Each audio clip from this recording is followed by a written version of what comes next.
있는데 2천만 원 이하, 일정 금액 이하면 합산하지 않고 그냥 원천, 은행이 우리 이자 줄 때 원천 징수를 하죠. 15.4%. 자, 오늘은 개인이 납부하는 소득세란 무엇인가에 대해서 알아보도록 하겠습니다. 법인세가 법인소득에 대해서 부과하는 것이라면 소득세는 개인소득에 대해서 부과하는 조세입니다. 그래서 매년 1월 1일부터 12월 31일까지 개인 거주자에게 발생하는 모든 소득을 합산해서 과세하는 것을 원칙으로 합니다. 그래서 소득세를 조금이라도 절세하기 위해서는 소득세가 부과되는 기준이 과세기간, 개인 거주자의 기준, 합산되는 소득의 종류와 과세 방법들을 알아두는 것이 중요합니다. 자, 이 기준들을 하나씩 알아보고 소득세의 계산 구조를 한번 말씀드리도록 하겠습니다. 자, 소득세는 종합합산과세가 원칙이라고 하죠. 종합합산과세라는 것이냐, 그러니까 소득세 1년 동안 개인에게 발생하는 이자, 배당, 사업, 근로, 연금, 기타 소득 모두 합산한 이게 이제 종합합산이에요. 그래서 이렇게 합산한 해서 과세표준 산출하고 여기에 이제 세율을 곱해서 세금을 계산하는 것. 이것을 종합합산과세라고 합니다. 근데 어떤 소득들은 종합합산과세금에 포함되지 않아요. 예를 들면 이제 일부 이자소득, 배당소득, 연금소득, 기타 이런 근로자의 소득들은 종합소득 과세표준에 합산하지 않습니다. 그냥 원천징수하면서 끝나는 거죠. 우리가 이자소득세를 원래는 합산을 해서 종합합산과세에 내는 것이 원칙인데 2천만 원 이하, 일정 금액 이하면 합산하지 않고 그냥 원천, 은행이 우리 이자 줄 때 원천 징수를 하죠. 15.4%, 14%인데 이제 지방소득세에서 15.4% 원천 징수를 하고 나머지를 줍니다. 그래서 이걸로 그냥 끝나는 거예요. 그 금액이 크지 않으면. 그리고 퇴직소득이나 양도소득 같은 경우 종합소득에 합산하지 않습니다. 이거는 분류과세라고 하는데 분류과세를 하는 이유는 퇴직, 양도, 뭐 매년 일어나는 게 아니죠. 퇴직할 때, 어떤 분은 양도할 때, 부동산 양도할 때 이럴 때만 발생을 하는데 그 일어난 해에 합산을 해버리면 다른 소득과 합산을 해버리면 그 해의 소득이 확 늘어나죠. 그러면 굉장히 높은 세율로 과세가 될 거예요. 그러니까 이거는 좀 문제가 있다 그래서 이거를 이제 분류해서 종합소득으로 합산하지 않고 분류해서 과세를 합니다. 만약에 합산해버리면 여기 종합소득세 과세 표준에 따라서 보시면 5억 초과되면 42%의 세금 부과되죠. 그러니까 어떤 구간에 따라서 내가 보통은 이제 소득세니까 이제 월급 받는 분들이 많겠죠. 월급 받는 그 연봉에 따라서 매년 내가 어떤 정도의 세율로 과세가 될 것인지를 대략 알 수가 있는데 어느 해에만 양도를 해서 그 해에 만약 종합소득세를 합산과세된다면 종합소득을 합산과세된다면 그 해의 과표가 확 늘어날 수 있겠죠. 그러면 갑자기 세율이 높아지니까 불리하다. 그래서 이거는 퇴직과 양도소득은 별도로 따로 분류를 해서 과세를 하는 것. 종합합산, 그 종합소득 합산과세 되지 않습니다. 네, 그거 알아두시면 되겠고요. 그리고 쭉 다 같은 내용입니다. 예를 들어서 이렇게 되는데 이 예가 바로 그런 거죠. 어떤 한 해에 하면 급격히 증가하기 때문에 장기간 이 누적된 소득이 일시적으로 실현되는 거의 퇴직 양도소득 경우에는 합산과세 별도로 분류한다. 납세자 세분 한번 줄여주는 거예요, 그죠? 그 다음에 해당 과세량 종합과세가 되는 종합소득 금액인 거주자는 그 종합소득 과세 표준과세를 계산해서 그 과세기는 다음 연도 5월 달에 이제 확정 신고 기간인데 이때 이제 신고가 한다. 물론 이제 내가 월급만 받는다. 그러면 어떻게 되죠? 회사에서 매년 1월 말, 2월 초에 연말정산하세요, 자료 내세요 이렇게 하잖아요. 그죠? 그 자료를 내는 거는 내가 공제를 받기 위해서 사업자라면 어떻게 사업자는 내가 재료를 매입하고 인건비를 좀 그런 걸 비용을 다 뺄 수가 있죠. 적대비를 썼다 이런 비용을 빼고 내가 그럼 매출액에서 그런 걸 다 빼가지고 이제 과세 표준을 만드는 건데 근로소득자 같은 경우는 그런 적대비라든지 내가 인건비를 빼주더니 그런 게 안 되죠. 그죠? 그러니까 근로소득자 같은 경우에는 매년 1월 말, 2월 초에 회사에서 연말정산할 때 뭐 카드를 얼마 썼는지, 내가 보험료 얼마 냈는지, 의료비를 얼마 지출했는지 그런 자료들을 내라고 이제 그런 거를 이제 내주는 거죠. 그래서 이제 세금을 조금이라도 줄일 수 있게 하는 바로 연말정산 절차가 이제 끝나는데 그게 아니고 근로소득, 사업소득, 뭐 연금, 뭐 기타 소득 뭐 이런 게 좀 일정 기간이 넘는 경우에는 다 합산해서 5월달에 이제 확정신고를 하도록 되어 있습니다. 네, 그래서 이제 5월 이제 확정신고 기간이 되는 거죠. 그러니까 뭐 아까 말씀드린 대로 근로소득만 있는 또는 퇴직소득만 있는 근로소득 퇴직소득만 있는 연말정산으로 납세가 종결된다라고 했죠. 네. 방금 말씀드린 대로 같고요. 그 다음에 네, 국내 거주자인 전 세계에서 발생한 소득에 대해서 납부를 한다. 네. 거주자가 뭐죠?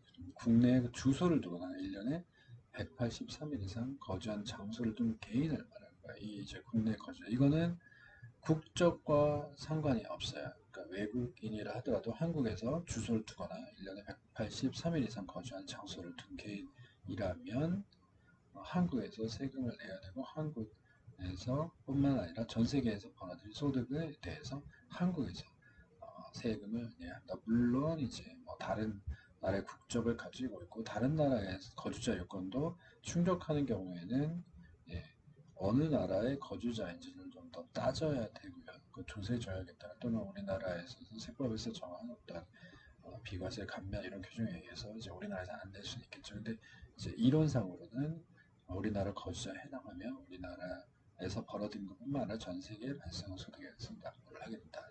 그리고 이제 거주자가 아닌 자를 비거주자라고 합니다. 거주자 비거주자는 국적과 상관없다. 그러니까 쉽게 얘기하면 주소 우리나라에 주소를 두거나 183일 이상 거주한 장소를 둔 개인 이걸 이제 거주자라 한다. 말하고 그 다음에 소득세는 1년 동안 벌어들인 1월 1일부터 12월 31일까지 과세 기간을 하기 때문에 1년 동안 벌어들인 소득을 다 합산한다라고 했으니까 이 귀속연대를 분산시키라는 거는 올해의 수익 금액으로 잡을 수 있는 거는 올해 수입으로 잡는데 이게 올해가 너무 수입이 많아져가지고 만약 세율 구간 딱 경계선이 있잖아요. 35%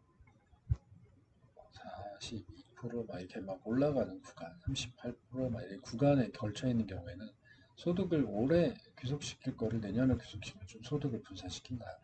따라서 좀 더 낮은 세율을 적용받게 되므로 세금을 좀 줄일 수 있다라는 뭐 그런 차원인데요. 근데 뭐 내년으로 이렇게 귀속을 바꿔놨는데 내년에로 귀속되도록 해놨는데 그러니까 임의로 바꿀 수는 없겠죠.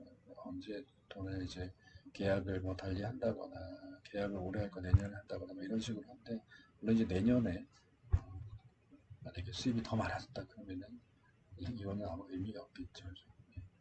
어쨌든 이제 소득이 귀속되는 시기는 임의로 조정하는 게 아니고 이렇게 딱 정해져 있어요. 상품 같은 경우 인도 상품 외에는 뭐 대금 청산일, 소유권 이전 등기일, 둘 중에는 빠른 날로 하고요. 위탁 매매는 위탁 자산을 매매한 날, 그 다음에 금연을 근로 제공한 날, 건설, 제주기타 용역 제공을 했네. 이걸 선고는 그 목적으로 인도일. 그리고 이자는 실제로 받는 날 또는 받기로 한 날, 배당소득은 지급받은 날, 예전 결의했다. 임대소득은 정해진 지급일, 그렇지 않으면 임대소득 받는 날. 수령보상금은 확정되어는 기택을 건탁한 날.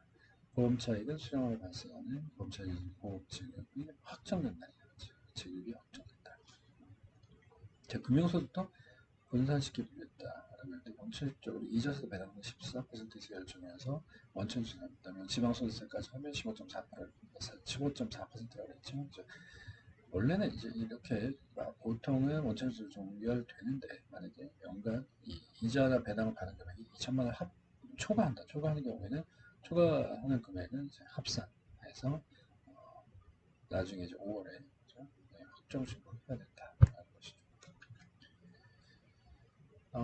그리고 이자수도 2천만 원 초과한다는 거는 연 2% 이자율로 계산하면 여기는 10억 원 정도를 초과해야 된다는 것이니까 10억 원 이상 갖고 있지 않은 분들은 이제 금융소득 종합과세에 크게 막 걱정할 필요는 없는 거죠. 그죠?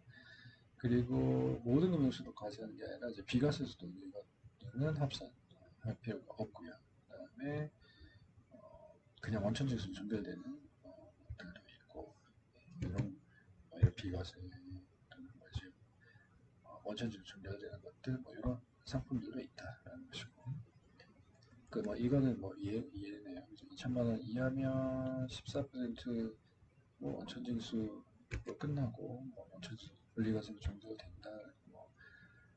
만약에 고소득자라서 과세표준이 9천만 원이라면 35% 세율이 적용된다면 금융소득 2천만 원 초과되는 부분 역시 35%에 이 종합소득으로 합산되니까 그렇죠? 합산돼서 전체 금액 다 합산된 거에 이거의 과세표준에 여기에서는 35%는 35%를 곱하는 거니까 여기에 있는 2천만 원 초과되는 부분 역시 35%로 원래는 어떻게 14%죠.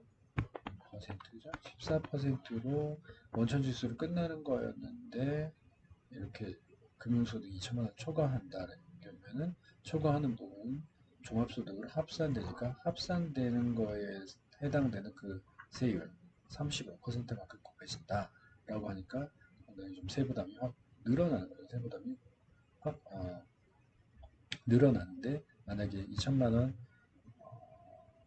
예금을 분산시켜가지고 부모 또는 배우자 이렇게 해서 조정을 하면은 모두 14% 세율이 적용돼서 분리과세나 납세의무가 종결되므로 세부담이 조금 줄어들 수가 있게 된다. 그렇죠? 그래서 혼자 이자 소득을 이자 또는 배당 금융소득을 갖고 있어서 만약에 2천만 원을 초과하게 된다면 초과하는 부분은 이 높은 세율로 과세가 되기 때문에 이 금융소득을 혼자만 갖고 있지 말고 배우자나 이렇게 부모, 자녀 이렇게 예금을 각각 분산해서 갖고 있는다면 그렇죠? 2천만 원을 만약에 금융소득 초과하지 않으면 각각 원천징수 14%로만 세금을 내고 끝나니까 좀 세금이 줄어들 수 있다라는 거. 물론 이제 예금을 다른 사람 명의로 할 때 이게 그냥 타인 명의로 허위로 하면 안 되고요. 증여를 하는 거가 되겠죠. 배우자나 자녀에게 증여를 해서 일정 금액만큼 이자 소득이 2천만 원 이하로 발생하도록 하면 그 소득세를 줄이는 효과가 있겠다는 거죠. 자, 종합소득세의 계산 구조. 종합소득세는 다양한 분리과세 정해진 세율로 원천징수되고 이제 원천징수되는 거는 큰 문제가 없고 절세 방법도 찾기가 어렵습니다. 종합소득세 계산 구조는 이제 이렇게 되어 있어요. 종합소득세 과세표시 같은 경우는 종합소득 금액에서 각종 종합소득에서 각종 소득 금액 빼는데 종합소득 금액은 이자 배당 사업 근로연금 기타 이걸 모두 합한 금액을 말한다 그랬죠. 그리고 여기서 이제 공제 각종 소득 공제를 하는데 기본 수학 물적 공제 인적 공제 이런 것들 있죠. 이거를 빼면 이제 과세 표준이고 이 과세 표준에 대해서 정해진 세율을 곱해서 이제 산출세액이 나오고 이렇게 42% 내년에는 45%로 올린다라는 그런 정치권에서 얘기가 나오고 있죠. 이렇게 그냥 세율을 곱하고 산출세액이 나오고 감면하겠습니다. 감면세액, 결정세, 가산세 없이 나겠습니다. 가산세 이렇게 해서 이제 이런 구조가 나오는데 결국 여기에서 절세를 할 수 있는 건 뭐예요? 요거밖에 없죠. 각종 소득공제 하는 거. 소득공제 하는 이런 부분들이 좀 많으면 많을수록 과세 표준이 좀 낮아지면 낮아지는 거에 따라서 세율 좀 더 낮은 세율 구간으로 이제 들어갈 수 있게 된다면 조금 더 세금을 줄일 수 있는 이런 거겠죠. 사실 그렇게 크지가 않아요. 소득공제, 세액공제 좀 많이 줄이고 있는 상황이니까 이제 근로소득자들이 유리지갑이라고 하는 이유가 그거겠죠. 그래서 이거에 대해서는 다음 시간에 이제 배우도록 하겠습니다. 오늘은 이 전반적인 소득세에 대해서 내용을 이제 대략적으로 아시고 여기까지 공부하시면 되겠습니다. 마치겠습니다. 감사합니다.